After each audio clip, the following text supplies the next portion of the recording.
Welcome to the Action Network podcast presented by BetMGM. I'm Gilles Gallant. I'm joined by Evan Abrams. And Evan, our final recap show of the year, but we did just watch Super Bowl 58. Turned out to be a pretty good Super Bowl overall. Chiefs defeat the Niners 25-22.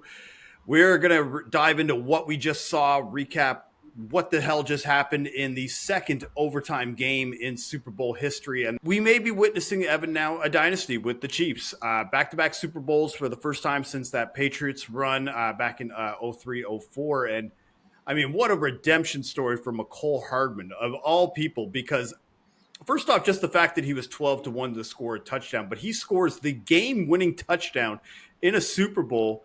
And his touchdown actually put the game over the total, depending on when you would bet it, because it was 47.5, and then it closed at 46.5. That touchdown sends the game over the total.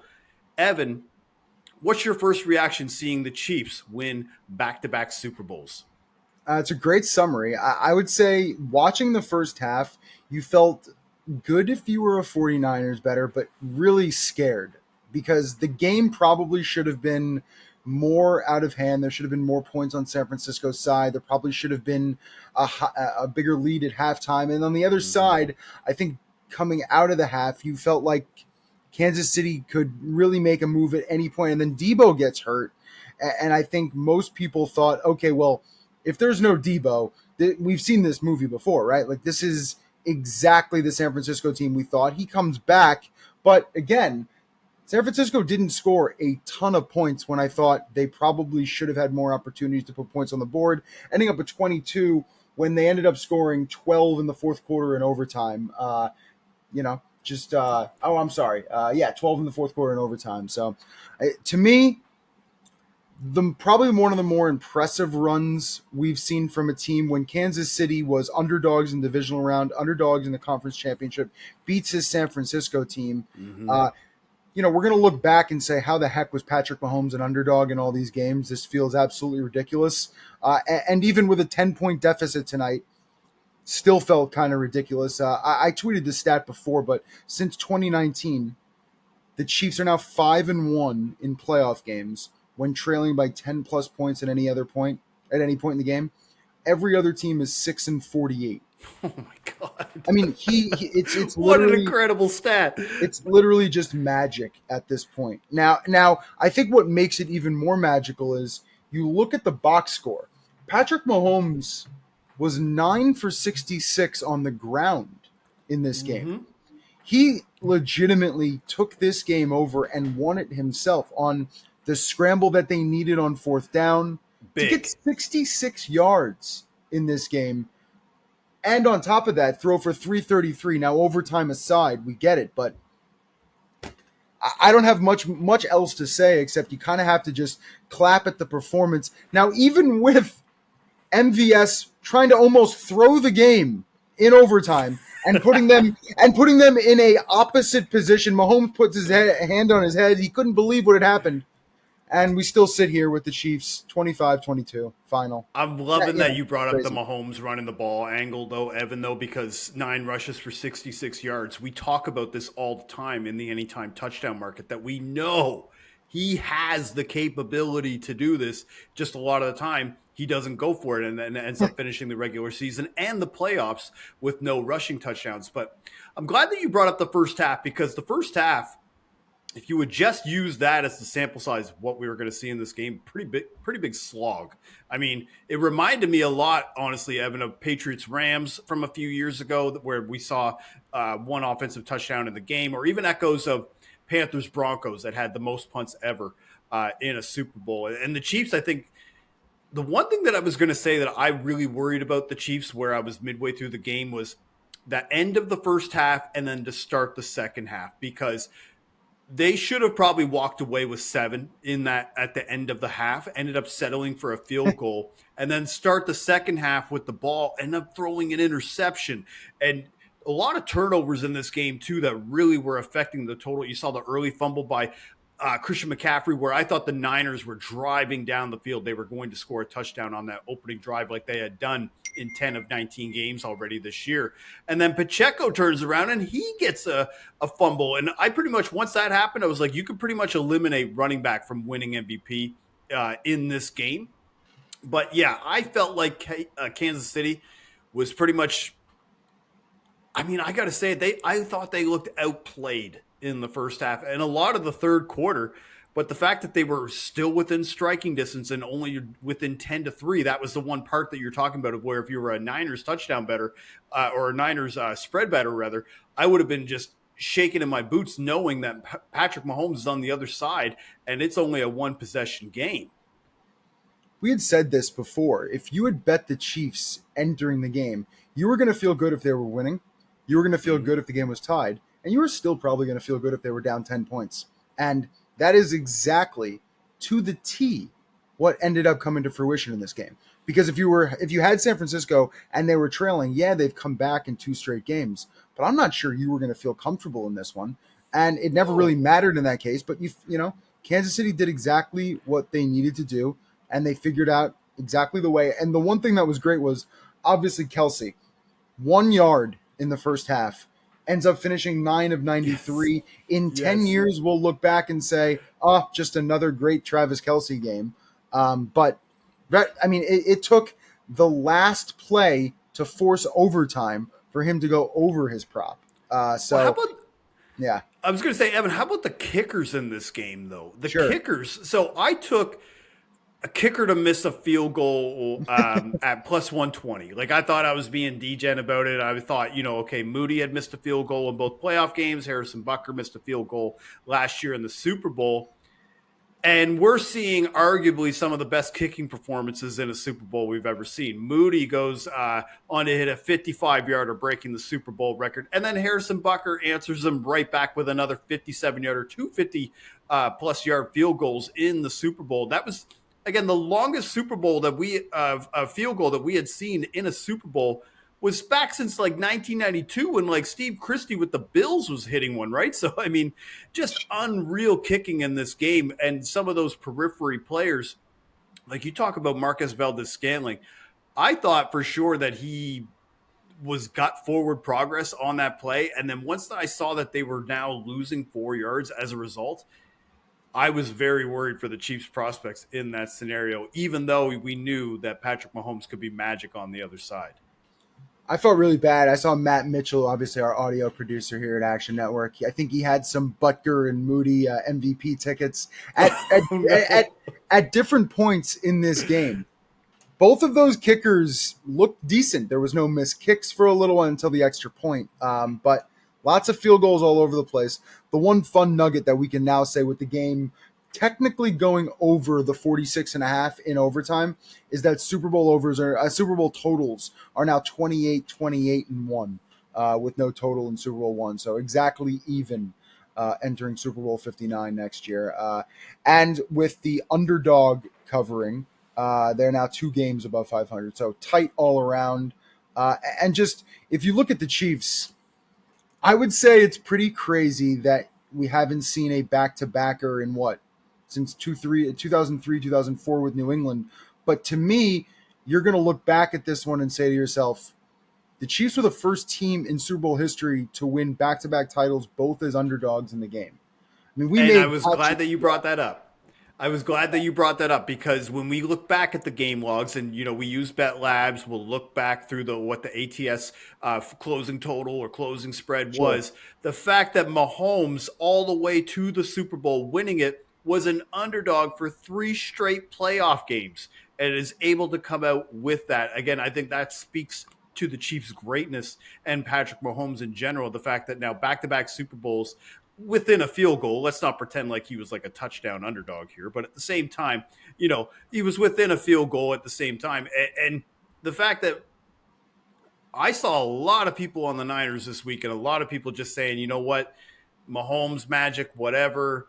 I know what I saw during the regular season. There's no way that they're going to be able to pull this off.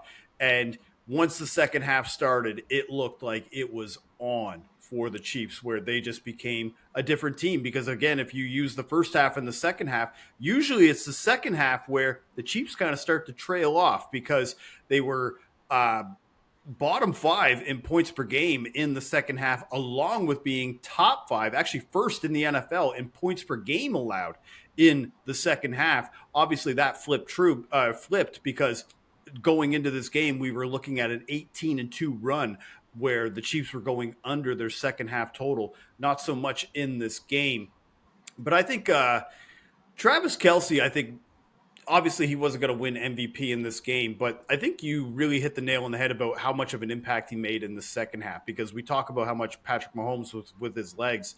He went right back to Travis Kelsey again, 7 catches and 85 yards just in the second half, and then another catch there in overtime. I'm not necessarily envisioning a Travis Kelsey retirement tour or anything like that anytime soon, but going into next year, we're going to talk about the Super Bowl 59 odds here, but right now, entering this game, the Niners were the favorite to win Super Bowl 59. I don't know enough can be said about this, Evan, but can Sure. we ever really make the Chiefs an underdog in the playoffs again? Of course, like obviously there are circumstances like maybe they're missing their best players or Patrick Mahomes isn't playing or whatever. But at this stage now, with such a sample size of him being put in this situation where he's an underdog, I really just can't see anybody in the betting space being able to make a justifiable case about why they're going to fade Patrick Mahomes. Yeah, I mean, no point in even having that conversation. I think at this point, after winning 3 straight times as underdogs and doing exactly what he did this year with the receiving core and the adversity and the loss to the Rays, I mean, there's so many different points. Even looking at it like this, right? They are the first. So the Chiefs were the 7th preseason Super Bowl odds favorite to lose outright in Week 1. They're now just the second to win it all. So at many different points this entire season, we doubted Mahomes, and he came back and won. So Easily. I don't think there's a point in doubting him going into next year, but I do think there's probably a few bets or some interesting odds that would lead you in certain directions. And now I've said this before, and I believe it's the reason that Chad Millman took 49ers and Chiefs to play in this game today, is that 10 of the last 11 Super Bowl champs, now 12 to 1 or shorter in the preseason, because both teams were short going into this year. So right now, that would probably tell you there's only 6 or 7 teams that even fit that bill for next year if you think that continues. That would be the Bengals, Cowboys, Bills, Lions, Ravens, Chiefs, and 49ers. Now, of course, there could be a long shot, but if you're looking at odds and looking at history, those might be the teams. And I think somebody might tell you that if T. Higgins comes back, the Bengals might be prime for a decent opportunity, also considering, I believe they have a last place schedule. So all those things together, maybe Cincinnati's worth a flyer. But yeah, interesting nonetheless. Before we talk about Super Bowl 59, though, Evan, I wanted to ask you about Super Bowl losers and generally what their track record is after not being able to win the big one and then coming into next year, kind of how they perform from an against the spread standpoint. San Francisco is obviously going to be playing a first place schedule, but has legitimate talent. But we've seen throughout even just this year where some of their spreads are maybe skewed a little bit higher because of how well they maybe beat down on certain teams. Wondering how this could apply to the Niners and maybe how we maybe bet them going forward, going into next year with what we know. Yeah, I mean, I'd have to take a look at the win total results because I think that'd probably be a separate conversation and something And they'll probably a probably be little right bit at the more top of the different. NFC again, too. Yeah, the win total conversation and probably a conversation more about what those teams who lost Super Bowls maybe did in the first 4 weeks of the regular season. But overall, Mm-hmm. the trend since 2000, they're 5-19 in Week 1. Last 2 years Oof. split 1-1, but it's something that everyone talks about. So 5-19 against the spread, not great. History not on their side, at least to start early. Is it a little bit of noise? Probably. Do I think that team might be a little bit inflated in that first week? Maybe a point, 2 points, depending on the situation? Possibly. And you would also assume that a bunch of the 49ers probably back, probably a similar type roster. I mean, they were in this game, they were up 10 points, played pretty well. You assume Purdy's still the starter. So all those things together, uh, yeah, probably the situation. Yeah, and I think we could both agree that from an NFC conference standpoint, the Niners are going to be right back there, likely, especially given their cap situation and all the people they're bringing back. But now starting to look at Super Bowl 59 and already looking at those futures odds, one of the teams that they played during their playoff run, the Niners, I'm kind of interested in the Green Bay Packers right now, around 22 to 1. I honestly not think that this isn't me trying to disparage the Lions. This is me more trying to say that I felt like the Packers played the Lions pretty well, especially in that Thanksgiving game. I don't feel like from an NFC North standpoint, like the Vikings or Bears are enough of a challenge where the Packers couldn't necessarily take them down. They have a great young roster with depth, an emerging quarterback at 22 to 1, not the worst value that you could look at in the NFC, but the team that I've been really looking at, and they're in a bit of a quarterback maybe controversy because their quarterback just won comeback player of the year, but their other actual quarterback is the highest paid quarterback in the NFL with all this guaranteed money in Deshaun Watson. But the reason why I'm considering the Cleveland Browns at 40 to 1, they are still returning a majority of that top rated defense. Now, I know what we kind of shit on their defense about how their defense didn't necessarily travel, especially like you think of that Colts game or even just against the Texans. But I thought their defense still performed pretty well. It was maybe just not a great matchup for them against the Texans. Around 40 to 1, when you know that you're getting a top 3 defense in the NFL, I don't think is a horrible price, especially considering the Bengals. They're around 14 to 1, but that cap crunch is coming for them now. Higgins, like you just mentioned, he may be gone. Uh, if I had to tell you that the Browns are at 40 to 1 and the Packers are at 22 to 1, do those tickle your fancy? Or is there another team that maybe you're looking at for Super Bowl 59? Brown's a fun one. I see even in the 50 range at a certain book. So I have no issue with the Browns. I like the Browns entering this season. So if Mm-hmm. you're going to turn around and say maybe they improve some things, maybe they get some, some health luck when you think about the fact that 4 quarterbacks won them a game this year. Yeah, I mean, I have no issue with Cleveland. I think 50 to 1 is probably a good price, especially with that defense, long offseason ahead. But yeah, Cincinnati at 15, Cleveland at 50. And if I look quickly, Steelers at 100. Uh, I do think that Cleveland offers some good value. I even look here. I mean, Miami at 20 feels a tad outpriced considering I like teams that like listen, if they were going to have to play a cold playoff game again Mm-hmm. next year, I at least could say to myself, they just went through 4 quarters of an absolute horrific situation. Maybe McDaniel had learned something to play a better game, so there is a sense of experience there. So 20 might feel a little long Mm-hmm. if, Buffalo takes a step back when they did this year. They got lucky to probably win that division. So Miami at 20 feels a tad long. Well, and statistically, they were still top rushing offense, top passing offense, top 5 in points per game. Like again, you know that what you're getting from an offensive standpoint, but you made the point very clearly. Like, can that defense and offense travel? And that's really been the question about Miami and Tua Tagovailoa, really in general. The only other reason why I'm trying to stay away from the AFC teams, though, Evan, just because Yeah. of the gauntlet and trying to avoid a Patrick Mahomes side of things, but the only other team that I would consider, because I still feel like they were maybe even better than the Lions, and I think they would have gave the Niners some run.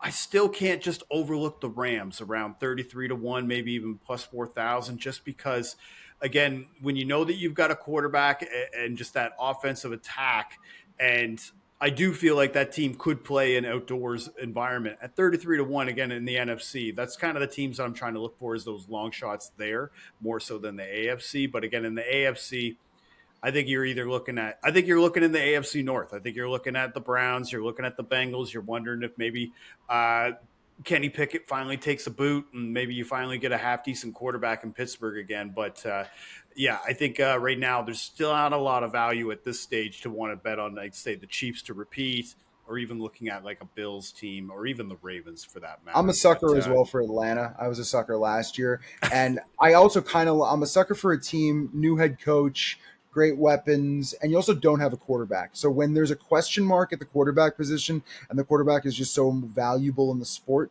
I tend to try to project who mm-hmm. could be the quarterback on a few of these teams that have like a good situation. So Atlanta, I'm looking at 50. If you could find 60, I'm sure you can at different places. Kind of intriguing. And I would also say the Colts. I was such an anti Minshew guy for so Yes. long. But you move Richardson back in that slot if he's healthier. I guess could be intriguing.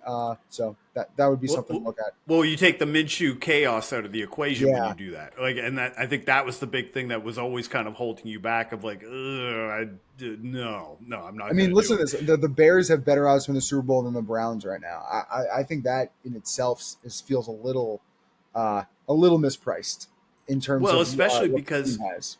especially because there, I mean, there have been rumors and rumblings. I don't know if it's actually going to happen, but the idea that like Justin Fields could go to Atlanta or something like that, Sure, or at least you're betting on the idea of a quarterback coming in and improving the situation. I will say from experience, I thought that was a good idea when I did it with the Jets last year or just this past offseason. And that was over in 5 plays. So hopefully that isn't the case when we're betting Atlanta for futures. But obviously, when you're betting on a 39-year-old quarterback to not tear his Achilles, some things may happen, right? So, sure. thank you everyone for listening to the Action Network podcast, the recap podcast presented by BetMGM. And enjoy the rest of the off season and keep an eye out for all of our NFL podcasts right here on the Action Network.